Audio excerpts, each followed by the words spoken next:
Terrorists from around the world are right now flooding into Nigeria to launch Muhammad's prophesied final global jihad. I'm Mike Arnold. I've made 16 trips to Nigeria, to the front lines of the Christian genocide. I built schools for displaced children there, and I wrote Epicenter, the best-selling book about what's happening. Here's what you must know and what nobody is telling you. When you hear it, you will not be able to look at the situation in Nigeria or global security the same way again.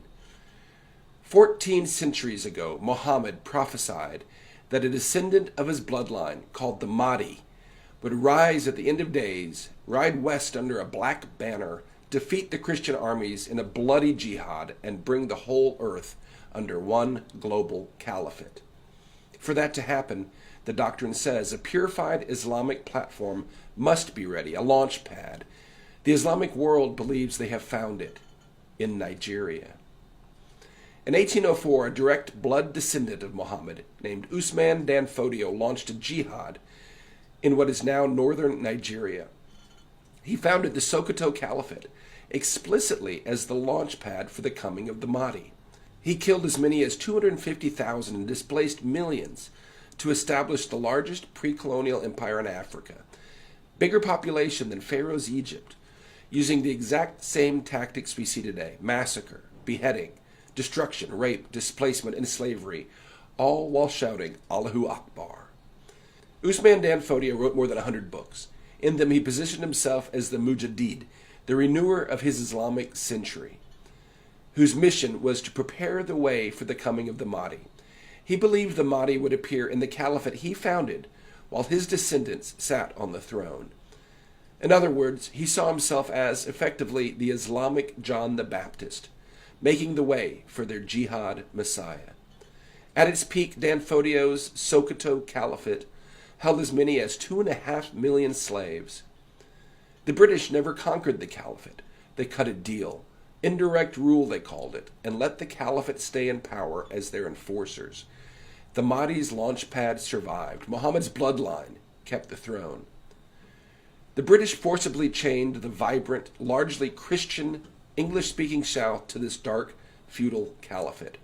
Before they granted independence in 1960, the British federalized the vast oil reserves of the South, gave full control of the new federal government to the north, and cut a sweetheart deal to keep looting the nation's black gold. In 1967, a portion of the southeast, known as Biafra, at the time the fastest-growing economic region on earth, sought independence from the caliphate's genocidal grip.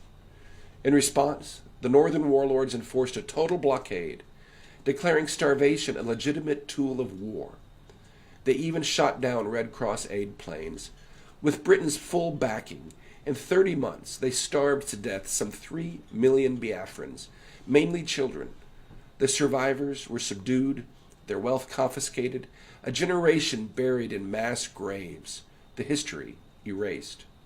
Welcome to Nigeria, a so-called secular democracy where today's constitution was written by an Islamic dictator and mentions Sharia law and other Islamic terms 165 times. Christianity, 0. Sitting on that caliphate throne today is Sultan Sa'ad Abubakar III, the 20th hereditary heir of Dan Fodio, and the spiritual head of West Africa's 108 million Muslims. One bloodline, Muhammad to Dan Fodio to today's Sultan. 1,400 years of prophecy, waiting. Today, Islamic fundamentalists around the world believe the moment has come. The Islamic State has declared Africa their divinely empowered land. The majority of global ISIS propaganda now comes out of Nigeria. Foreign fighters from the Middle East, North Africa, the Sahel, even Europe, are streaming in as religious pilgrims, not immigrants. They believe this is where Allah has called them to die for the fulfillment of Muhammad's prophecy.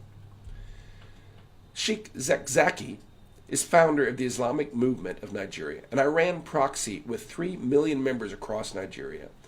His organization has an armed wing, documented weapons caches, and a history of mass mobilization. In February 2026, speaking in Nigeria's capital of Abuja, he declared, quote, "We are not merely waiting for the reappearance of the Imam Mahdi, so that we may follow him afterwards. We are his followers today. Here's our global leader, and the affairs of the Ummah, that's the global Muslim community, are already under his guidance. He also said, readiness before the reappearance is one of the central missions of the followers of the Imam Mahdi. Leading Islamic nations are actively helping build the Mahdi's launchpad in Nigeria today. Turkey just signed a major deal with President Bola Tinubu to train Nigerian troops using a group whose stated mission is to, quote, pave the way for the long-awaited Mahdi by helping the Islamic world achieve military superpower status. Iran, whose entire regime exists to hasten the Mahdi, has helped build Zakzaki's massive Islamic movement in Nigeria. Saudi Arabia spent decades building the doctrinal pipeline that birthed Boko Haram, and Qatar is the banker. The movement's toll is staggering. Since the founding of the caliphate, the start of this jihad, as many as 6 million Nigerians dead, 10 million enslaved, 25 million displaced. Since 2009 alone, 125,000 Christians slaughtered, along with 60,000 peaceful Muslims who refused to join the jihad, according to Nigeria's human rights group Intersociety. More than 20,000 churches destroyed. Today, 80% of all Christians killed worldwide for their faith are killed in Nigeria, most by jihadis from the same tribe, same caliphate, same prophecy, using the exact same tactics Dan Fodio used 222 years ago. Allahu Akbar. This is the longest running and longest active genocide on earth, a hidden Holocaust. Today in Nigeria, college girls are burned to death for praising Jesus on WhatsApp, and nobody is punished. Farmers are sentenced to death for defending themselves against terrorists. The Chinese are looting vast amounts of blood minerals and funding the jihad groups to clear the land, bribing the military and political leaders to look the other way. A prisoner of conscience named Nnamdi Kanu is serving a life sentence in Sokoto prison for truth spoken in England, illegally abducted from another country, and convicted under a law no longer on the books. Youth are executed in the street by federal police. Influencers who speak the truth are taken, tortured, and disappear. Thousands of men, women, and children are abducted, held in what can only be called concentration camps, many tortured and killed, in sophisticated kidnapping schemes pioneered by Boko Haram. Nigeria's 50 million school children are today being forcibly indoctrinated by the government. The man in control of the nation's curriculum, from preschool through college, is the world's leading expert on the Islamization of knowledge, and he considers it an intellectual jihad. As many as 10 to 12 million peaceful and productive Nigerians have been forced from their ancestral lands, living and dying in the most horrible conditions imaginable, denied recognition and aid by the government. Without intervention, it is expected that as many as 50% will be radicalized in the next few years. That's 5 to 6 million more jihadis. At the same time, the government gives captured terrorists room, board, and free classes, then releases them back to the community, rehabilitated. Many are even given government jobs. Statistics show most are likely to go right back to killing. On May 16th, President Trump killed the world's #2 ISIS commander in a strike on his compound in Nigeria. Nigeria's government had given this terrorist cover officially by declaring him dead 2 years ago. But strikes alone will not stop what the jihadis believe is the fulfillment of a 1,400-year-old prophecy. The caliphate has a 222-year head start. They are hijacking the nation's inevitable rise, on track to become the third most populous nation on earth by 2050, a top 5 oil producer with $1 trillion in mineral reserves, making more movies than Hollywood and dominating the streaming charts. They see Nigeria today as the greatest platform in history for the Mahdi to finally come and conquer the world. President Trump, you must act now. You have rightly called radical Islamic jihad the greatest threat to our national security. Nigeria is the epicenter. You must know that working with the Nigerian government to end this genocide is like working with the Third Reich to end the Holocaust. You cannot stop this with sanctions. Jihadis are prepared to die for their cause, And China is more than happy to backfill any economic loss we impose on Tinubu's regime. Nigerian officials are today disarming and prosecuting defenders while arming the terrorists. They are rewarding captured terrorists while smothering millions of innocent displaced victims. They are violently suppressing truth speakers and spending millions to propagate lies in Washington. Top Tinubu administration officials have recently called the killers brothers and prodigal sons who deserve to be rehabilitated. The radicals have fully hijacked the school system with the philosophy of Boko Haram.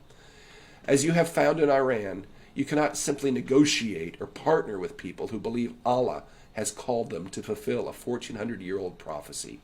And that is exactly what you are facing in Nigeria. But I believe you can flip Nigeria without a war. The people of Nigeria are incredible. They have unlimited potential. They rise to the top wherever they go in the world. Give them the chance to do that at home, and they will build an amazing nation, a real Wakanda, and America's greatest ally in Africa, a lighthouse of freedom in a dark part of the world. Just watch. President Tinubu is guilty of genocide today for his denial of recognition and aid to the displaced citizens. Indict him, arrest him. The Sokoto Caliphate must be investigated as a terrorist sponsor and dealt with accordingly. 2 centuries of history and overwhelming evidence demand it. Keep striking the terrorists, and you must know, the Fulani militia are killing most of the Christians today, not ISIS. Hit them too. Take them all out. Conduct a full census of the displaced. Interview them. They are eyewitnesses to genocide. And help coordinate the international aid they desperately need. Finally, ensure a free and fair referendum for a new constitution written by and for the people. Allow them to determine their own boundaries and watch them rise. Islamic jihadists today are finally recognized as the greatest threat to global security. Today, the Sokoto Caliphate in Nigeria is the only throne in the world that meets the classical Sunni requirements for a legitimate caliphate. And it was built explicitly to be the platform for the prophesied Mahdi, the launch pad for the final jihad to conquer the world. This is the epicenter. If we do not fight this fight in Nigeria today, we will fight it here in our own backyard tomorrow.